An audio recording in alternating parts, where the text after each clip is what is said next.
안녕하세요, 너구리입니다. 자, 오늘은 클린처와 튜블리스의 장단점에 대해서 한번 얘기를 해보도록 하겠습니다. 저도 이제 튜블리스를 메인으로 써온 지 한 3년 정도는 된 것 같아요. 저도 처음에는 불신이 굉장히 많았습니다. 왜냐면 제가 처음에 튜블리스를 쓸 때 운이 굉장히 안 좋았어요.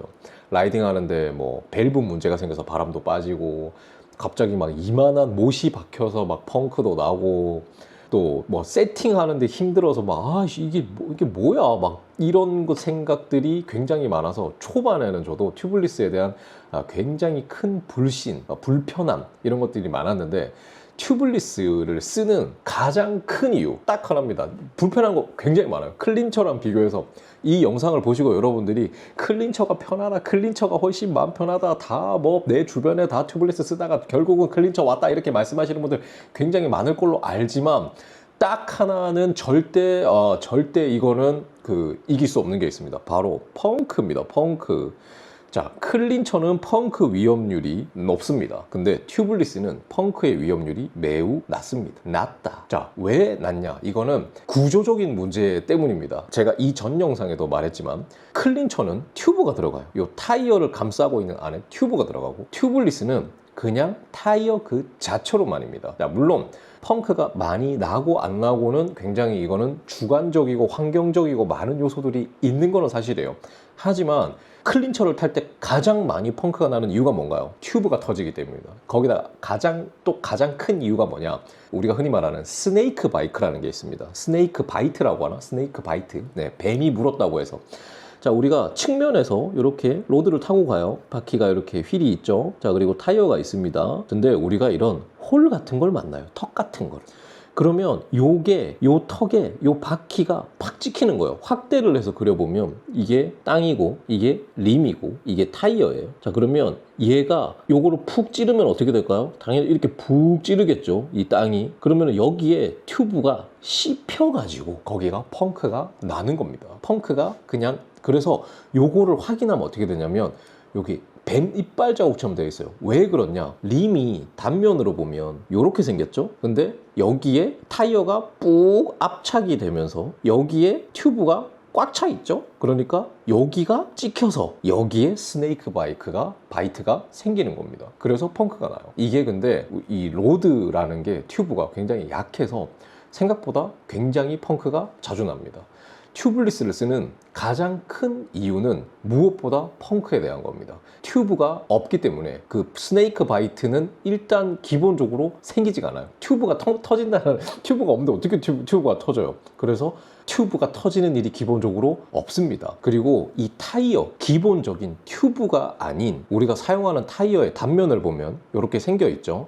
당연히 이 노면이 접지되는 이 부분이 가장 튼튼하게 만들어집니다. 타이어에서는 이 부분이. 그리고 당연히 이 측면의 사이드월은 아무래도 살짝 약하겠죠. 근데 어쨌든 주행하는 면은 이 면이기 때문에 여기는 타이어는 생각보다 로드일지라도 꽤 튼튼하죠. 그래서 펑크가 쉽게 잘 안 납니다. 물론 세게 박으면 나요. 로드 타이어는 기본적으로 뭐 경량, 뭐 레이싱, 뭐 이런 뭐 접지 이런 거에 좀 포커스가 맞춰져 있다 보니까 세게 박거나 하면은 펑크가 나지만 그거는 굉장히 드뭅니다. 저 같은 경우에도 제가 지금 진짜 초경량 타이어를 쓰지만 않는다면 사실상 1년에 펑크가 한 번 날까 말까 할 정도로 펑크가 굉장히 잘 나지 않는 것이 바로 튜블리스의 장점입니다. 그리고 이 펑크와 연계해서 또 한 가지 장점이 있습니다. 바로 실펑크가 혹시나 나더라도 우리가 로드 타이어는 안에다가 뭘 넣나요? 바로 우리가 실란트를 넣어 놓습니다. 뭐 실란트가 어떤 거는 여기가 이렇게 거품 형태로 되어 있는 것도 있고,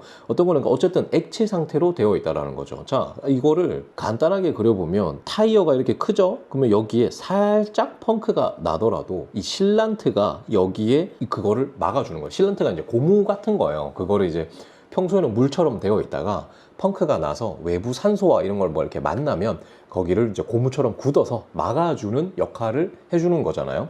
그래서 실펑크는 이 실란트가 굉장히 잘 막아줍니다. 심지어 나도 모르게 막아줘요. 이게 진짜 좋은 게, 나 라이딩을 끝나고 왔더니 구멍이 나고 거기 실란트가 흐른 자국이 있는 거예요. 보면은 나 오늘 펑크 났었구나. 그리고 앞 사람이 라이딩 할 때 펑크가 났었는데 그거를 돌아가면서 메꾸는 걸 제 눈으로 본 적이 있어요. 몇 번이나. 그 정도로 이 실란트의 역할이 굉장히 중요합니다. 그래서 어쨌든 이 장단, 튜블리스와 클린처의 장단점을 얘기할 때 제가 생각할 때 가장 큰 장점은 누가 뭐라 해도 펑크가 잘 나지 않는다. 난다 할지라도 실펑크일 경우에는 잘 메꿔질 수 있다. 자, 이런 게 장점입니다. 자, 그러면 이번에는 이 얘기를 해보죠. 펑크 대처에 대한 얘기를 해보겠습니다. 자, 클린처의 펑크 대처를 할 때는 기본적으로 두 가지 방법이 있습니다. 먼저 튜브를 교체하는 거예요. 이거는 그냥 펑크난 튜브를 빼고 새 튜브를 끼워 넣으면 되기 때문에 굉장히 아주 합리적이면서 빠르면서 직관적이고 좋은 방법이죠. 전통적으로는 아주 좋은 방법입니다. 자, 그 다음은 뭐가 있느냐? 펑크난 튜브를 떼우는 겁니다. 펑크 패치로. 이거는 시간이 조금 걸리기는 해도 생각보다 익숙해지면 빨리 할 수 있어요. 저도 이걸로 굉장히 잘하거든요. 예. 그래서 이 튜브 교체와 펑크 패치라는 방법으로서 해결을 할 수가 있다. 자, 이제 여기서 의견이 조금 갈릴 겁니다. 자, 첫 번째, 튜블리스는 펑크를 대처하는 방법이 굉장히 많습니다. 자, 첫 번째 실란트가 있겠죠. 근데 실란트도 종류가 굉장히 많아요. 종류가 무슨 묽은 것도 있고 진한 것도 있고 여러 가지가 있기 때문에 요걸로 먼저 펑크를 대처를 해보는 것도 가능합니다. 또 하나는 패치가 있어요. 이거는 뭐냐면 펑크 난 데다가 붙이는 거예요. 안에다가 붙이는 것도 있고 밖에다 붙이는 것도 있습니다. 진짜 패치를 팔아요. 튜블리스 펑크용 패치를 팔거든요. 물론 너무 공기압을 고압으로 하면 이게 떨어지긴 하겠지만 어쨌든 이런 방식도 있습니다. 자, 다음은 지렁이가 있어요. 자, 이 지렁이는 진짜 지렁이, 그 자동차에 하는 그 지렁이가 로드용도 자전거용도 있습니다. 조금 작은 게. 그리고 비슷한 게 다트 툴이 있죠. 자, 요걸로도 펑크를 떼어볼 수가 있습니다. 자, 여기서 사람들이 조금은 오해하시는 것 중에 하나가 뭐냐면 이게 실패할 가능성이 있는 거는 저도 인정해요. 왜냐면 저도 실패를 해봤기 때문에. 하지만 이게 좀 익숙해진다면 튜브를 교체하고 떼우는 것보다 훨씬 빠르게 됩니다. 제가 얼마 전에 라이딩을 갔을 때도 제 동료가 자전거 펑크가 났는데 제가 실제로 펑크를 대처하는 걸 제가 무슨 이걸 빨리 해야지라고 생각하지 않았는데도 3분 만에 대처를 끝났어요. 다트 툴을 사용해가지고.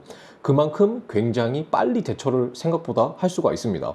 그래서 저는 개인적으로 이것도 굉장히 큰 장점이다 라고 생각을 합니다. 그리고 이걸로도 안 되면 뭘 하느냐? 저는 그래서 TPU 튜브를 가지고 다닙니다. 아무것도 안 되면 TPU 튜브를 넣으려고 이렇게까지 가지고 다닙니다. 자, 근데 여기서 문제가 생겨요. 이 튜블리스를 싫어하시는 분들 중에 하나가 이 펑크 대처를 하면 튜블리스는 타이어 안에 뭐를 넣죠? 실란트를 넣습니다. 그러면 이거를 할 때 타이어를 벗겨내게 되면 그 안에 그 실란트 난리 난 거를 손에 묻히면서 해야 돼요. 그 냄새도 아시겠지만 실란트가 이 펑크 대처나 이런 거를 하기 위해서 안에 암모니아가 들어있는 것들도 있어요. 그러면 그 암모니아 그 약간 그 시큼한 냄새가 엄청나게 많이 나죠. 그래서 이런 과정들을 굉장히 싫어하시는 분들이 굉장히 많습니다. 근데 저는 개인적으로 지금 3년 동안 제가 무슨 튜블리스 업체에서 돈 받고 제가 무슨 하는 것도 아닐 텐데도 제가 좋게 이야기하는 이유는 한 가지입니다. 펑크 대처하는 것이 기본적으로 튜블리스가 훨씬 더 편하고 빨라요. 네, 그거는 인정할 수밖에 없어요. 물론 튜브를 가는 것도 굉장히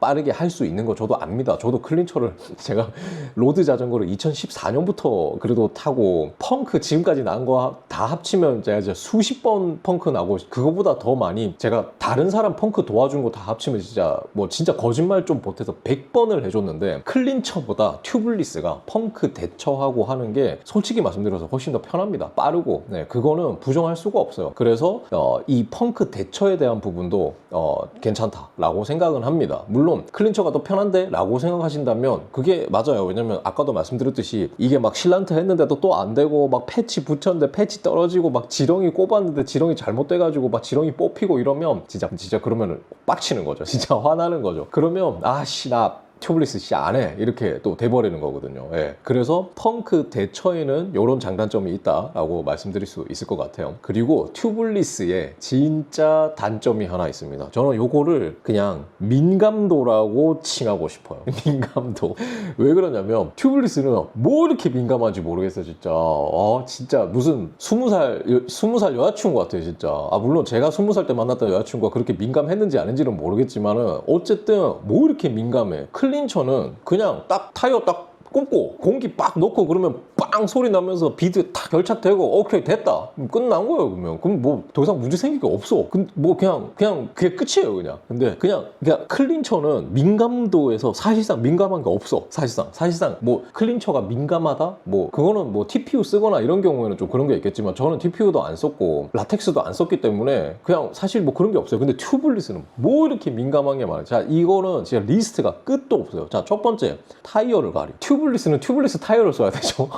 그리고 저는 지금 또 쓰는 림들은 훅리스예요. 그러면 훅리스를 또 써야 되죠. 그리고 호환성에 또 문제가 있어요. 호환성. 자, KDEX 같은 경우, 휠 같은 경우는 호환성 리스트에 있는 타이어만 쓸 수 있어요. 거기 있는 게 아니면은 보증을 할 수 없다. 뭔가 약간 이런 느낌이에요. 그래서 이것도 못 써. 예, 그래서 타이어를 살 때마다 이게 내 휠에 되는지 안 되는지를 따져야 돼. 물론 이게 지금은 웬만한 휠들과 타이어는 궁합이 다 맞아요. 근데 예전에 제가 3년 전만 해도 안 되는 게 너무 많아. 제가 썼던 마빅 휠 같은 경우에도 마빅 전용 타이어를 썼잖아요. 마빅이 원래 휠을 만드는 회사인데 타이어를 왜 만들었겠어요? 자기 휠에 정확히 맞는 타이어를 쓰기 위해서 만들었을 거잖아요. 그만큼 타이어의 호환성 이런 것들도 챙겨야 되고, 그리고 25C를 못 씁니다. 물론 28C가 더 빨라요. 오케이, 인정한다고요. 근데 어쨌든 25C 타이어를 잘 못 씁니다. 저는 그래서 지금 제가 사놓은 타이어 중에 26C가 3개나 있는데 그거 못 써요. 왜냐면 거의 튜블리스의 훅리스들은 28C 이상부터 지원을 해요. 제가 지금 훅리스 휠을 2개나 쓰고 있기 때문에.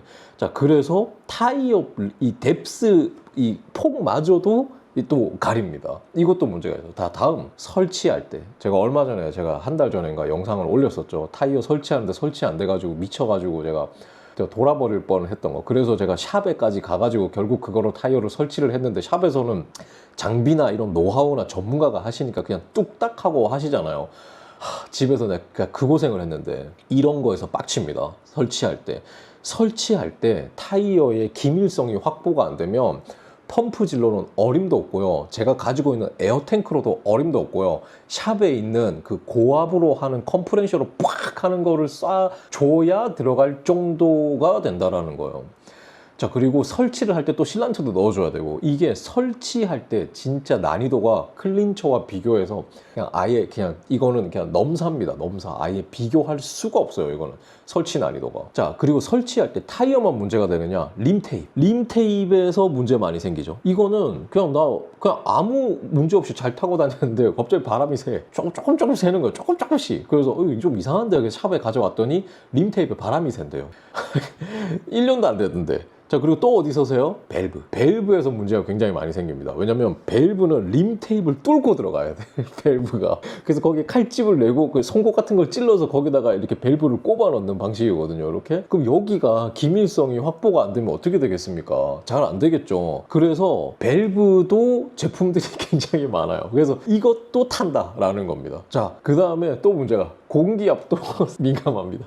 클린처 우리가 얼마 넣을 수 있어요? 보통 클린처는 뭐 105에서 뭐 110 넣어도 되고 상관없어요. 120까지도 뭐 충분하니까. 그러니까 뭐 크게 상관없어요. 클린처는 오히려 저압이 위험해요. 저압이면은 스네이크 바이트가 훨씬 더 잘 나기 때문에. 자, 근데 튜블리스 휠들은 공기압을 일단 기본적으로 저압을 넣어야 돼요. 이게 장점이에요. 이게 그러니까 제가 요 저압이라는 항목을 다 만들었는데, 저압을 쓸 수 있는 튜블리스가 장점이 있는 건 맞는데 고압을 쓸 수가 없습니다. 그렇기 때문에 내가 펌프질을 하거나 이럴 때 좀 아무래도 신경 써서 펌프질을 해야 된다. 또 타이어와 림마다 또 다릅니다. KDEX 같은 경우에는 튜블리스인데도 110까지 넣어도 돼요. 신기해요. 어떻게 그렇게 만든 건지. 근데 다른 휠들은 70, 74, 맥스가 슈발베 프로 1이 74로 알고 있어요. 그러니까 뭐 그 정도로 고압을 쓸 수가 없습니다. 그래서 뭐 고압을 쓰고 이건 이 뒤에 하고 어쨌든 이런 식으로 굉장히 민감하다. 굉장히 민감하고 또 뭐 해야 되느냐, 세팅을 다 끝내고 난 다음에 눈으로 보이지 않는 그 틈이 있을 수 있어요. 그래서 수조에다가 그 림을 담궈가지고 확인을 해봐야 됩니다. 정말 눈에 보이지 않는 공기방울이 뻥뻥뻥뻥뻥 나오는 그 틈이 있을 수 있거든요. 그래서 집에다가 저도 그 세면대에다가 물을 받아가지고 확인을 해요. 자, 진짜 이런 말도 안 되는 민감성 때문에 튜블리스를 좀 쓰시다가 아이씨 못해 먹겠네. 클린처 차라리 내가 펑크 좀 더 놔도 클린처 쓰겠다. 그냥 펑크 오케이 펑크 1년에 뭐 나봐야 몇 번 난다고 그냥 클린처 쓰고 말지. 이러시는 분들이 생각보다 굉장히 많으신 걸로 저도 알고 있어요. 자, 어쨌든 이제 넘어가고, 자, 다음은 저압을 쓸 수 있다라는 게 또 이 튜블리스의 장점입니다. 근데 이거에 대해서 사람들이 이제 좀 저도 아직은 조금 애매한 부분이 있는 건 사실이에요. 약간 이거는 어떻게 보면은 살짝 미신 아닌가, 아니면 마케팅 아닌가 라는 의심마저도 들어요. 제조회사에서 튜블리스를 강제하기 위해서 저압을 쓰는 게 좋아요, 무조건 저압이 좋아요. 근데 저는 꼭 그렇게만 생각하지 않습니다. 고압일 때 그 느낌이 좋잖아요. 그러니까 클린처 105나 110 넣고 타다가 튜블리스 타면 뭔가 빵꾸난 것 같은. 근데 저압을 쓰는 데 있어서 좋은 장점들이 많은 것 자체는 사실이에요. 왜냐면 가장 좋은 게 접지가 올라갑니다. 접지 면적은 당연히 클린처는 고압이면 이렇게 타이어가 땡그라겠죠? 근데 튜블리스는 이렇게 살짝 무너질 거기 때문에 접지되는 면적의 차이가 아무래도 있을 겁니다. 그렇기 때문에 이 접지가 좋다는 말은 뭐냐면 당연히 노면과의 트랙션이 더 많이, 트랙션하고는 조금 다르겠죠. 자동차와는 좀 다르니까. 어쨌든 안정성과 매우 밀접한 관계가 있죠. 때문에 다운힐을 할 때 25C 클린처로 다운힐을 하는 것과 28C 튜블리스로 다운힐을 할 때 그 느낌 차이는, 그 안정감은 엄청나게 큰 차이가 난다고 저도 개인적으로 생각을 합니다. 그리고 이 저압을 쓰는 데 있어서 또 장점이 뭐냐면 실제로 구름 저항이 줄어든대요. 구름 저항이 아니라 노면 저항이겠죠. 노면 저항이 내려갑니다. 이게 뭐 외국의 많은 테스트들, 저도 직접 해본 건 아니지만, 그리고 그게 뭐 프로 선수들은 그럴지 몰라도 저희와 같은 이런 실력에서도 과연 이 정도의 노면 저항이 줄어드는지는 저도 잘은 모르겠지만 어쨌든 노면 저항도 더 줄어든다고 해요. 지금 그래서 뭐 앞으로는 32C 정도가 대세가 될 거다라는 얘기가 나올 정도이기 때문에 어쨌든 이런 장점들이 있다. 그리고 뭐 어쨌든 뭐 그런 것들이 있다라고 합니다. 그리고 뭐 저압을 넣어서 되는 또 장점은 뭐냐면 힘이 덜 들죠. 115까지 넣으려면 엄청 펌프질을 많이 해야 되는데 뭐 75까지만 넣으면 조금만 펌프질 해도 되니까 그런 데서 또 장점을 또 찾을 수도 있겠죠. 네. 그리고 튜블리스는 공기압이 한 40 정도만 돼도, 40 psi만 되어도 복귀 라이딩 정도는 충분히 할 수 있기 때문에 이런 것들이 또 장점이 아닌가라고 생각을 합니다. 자, 그러면은 제가 생각했을 때 이 클린처와 튜블리스는 이런 것들이 있고, 그래서 결론은 뭐냐면, 물론 여러분들이 지금 클린처를 많이 쓰고 계시고 존중합니다. 여러분들의 선택은 존중받아야 되는 것인 거 저도 물론 알아요. 하지만 저의 선택은 이것들을 감안하더라도 튜블리스를 쓰고 있습니다. 이것들을 다 감안하더라도. 왜냐? 펑크에 대한 스트레스가 굉장히 낮기 때문에 그렇습니다. 저도 이 튜블리스를 쓰면서 물론 펑크가 안 나는 건 아니지만 확률적으로 분포도를 따졌을 때, 지금까지 자전거를 타면서 클린처를 탔을 때, 튜블러를 탔을 때는 펑크가 굉장히 자주 났었죠. 근데 지금은 정말 펑크가 거의 나지 않는다라고 봐도 될 정도로 펑크가 나지 않고 있기 때문에 그것만으로도 굉장히 만족하면서 쓰고 있습니다. 하지만 그렇다 할지라도 제가 서두에서 말씀드렸듯이 튜블리스는 아직 로드 자전거에 접목하기에는 완벽한 기술이라고 저는 생각치 않습니다. 좀 더 많이 발전해서 설치나 그리고 공기 빠짐이나 이런 유지 보수 관련해서 훨씬 더 좋아져야 되지 않을까라고 개인적으로 생각을 하고 있어요. 왜냐면 이런 모든 것들을 다 감안하고 세팅을 한 뒤에는 좋을지 모르겠으나 아직까지는 자동차나 이런 것들 뭐 비교해도 그렇고 이게 너무나 민감하고 세팅을 할 때 이 거쳐야 되는 벽들이나 이런 것들이 개인적으로 생각했을 때 너무나 많다고 생각합니다. 그래서 이거는 발전이 필요하다. 충분한 발전이 반드시 필요하다라고 생각합니다. 그리고 어쩔 수 없이, 어쩌면 여러분들이 좋고 싫고를 어떻게 보면 떠나서 여러분들은 튜블리스를 더 많이 쓰실 수밖에 없으실 거예요. 그 이유는 뻔합니다. 제조사들은 이미 튜블리스로 가는 거를 방향성으로 잡았어요. 튜블리스로 가는 거를. 때문에 앞으로도 튜블리스 전용 휠들이 계속 나오게 될 겁니다. 튜블리스 전용 휠들 대표적으로 훅리스 휠이 있겠죠. 훅리스 휠 같은 경우에는 클린처를 쓰는 것이 안 되기 때문에, 그렇기 때문에 앞으로 어쨌든 대세는 튜블리스로 가게 될 겁니다. 자, 그래서 어쨌든 뭐 오늘 좀 긴 얘기를 해봤는데 클린처와 튜블리스의 이렇게 장단점에 대한 차이, 이런 것들이 있습니다. 그리고 하나 더 또 해야 될 게 가격에 대한 걸 또 얘기해야 되겠네요. 가격, 클린처가 저렴하고 튜블리스가 비쌉니다. 제가 구매한 타이어 하나에 튜블리스가 85,000원짜리를 샀어요. 얼마 전에 피제로를 또 하나 샀거든요. 요걸 두 개를 샀는데 그러면은 거의 한 17만원 정도를 준 거죠. 이것도 30% 할인해서 이 가격인데, 클린처는 싼 것들이 많아요. 타이어가 싼 것들이. 클린처는 뭐 35,000원짜리도 있고요. 싼 것들이 또 꽤 많습니다. 물론 튜블리스도 싼 것들도 있긴 하지만 분포도 자체가 확실히 튜블리스가 조금 더 비싼 거는 사실입니다. 그러니까 가격적인 면에서도 이게 그렇죠. 그리고 또 튜블리스가 확실히 더 비싸네요. 림테이프도 발라야죠. 실란트도 사야죠. 튜브는 얼마 안 하잖아요. 이런 것들 생각하면 가격적인 면에서도 튜블리스가 좀 비싸네요. 그러니까 장단점이라고 하면, 여러분들이 나 클린처 써 라고 누가 얘기했을 때, 야, 너 왜 클린처 쓰냐? 튜블리스가 요즘은 좋아. 누군가가 튜블리스를 쓴다고 해서 야, 클린처가 더 좋아 이렇게 말할 필요가 없다라는 겁니다. 제가 지금 계속 말씀드린 포인트가 그거예요. 장단점이 굉장히 혼재해 있기 때문에 아직까지는 뭐가 더 좋다, 뭐가 더 뭐 안 좋다, 이제는 뭐 튜블리스 써야 된다 이렇게 말하기에는 아직까지 그 시대까지는 오지를 못했다라는 제 개인적인 생각입니다. 댓글로 여러분들의 의견도 남겨주시면 재밌을 것 같고요. 저는 다음 영상에서 또 오늘 영상에서 좀 부족한 이야기가 있을 수도 있는데, 저도 컨텐츠를 만들다 보면 모든 내용을 다 정리하고 한 건 아니라서 죄송하게 생각하고요. 다음 영상에 또 뵙겠습니다. 구독과 좋아요 해주시면 더욱 다양한 정보 영상들을 또 보실 수 있으시니까요. 다음에 또 뵙겠습니다. 감사합니다.